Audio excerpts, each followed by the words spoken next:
ধরে নাও হারানো আমার অভিমানী বৈশিষ্ট্য। তুমি তো পারতে আমায় খুঁজে নিতে, যত্নে বুকে লুকিয়ে রাখতে। পারতে না? যদি আমায় খুঁজতে তোমার এত অনীহা, এত ব্যস্ততা, তবে আর আমার হলে কই? অভিমানকে দূরত্ব ভেবে সরে গেলে।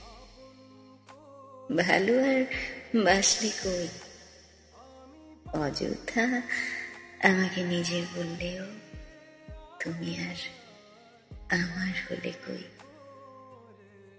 জানো তো, অভিমানীরা শুধুই ভালোবাসায় পোষ মারে।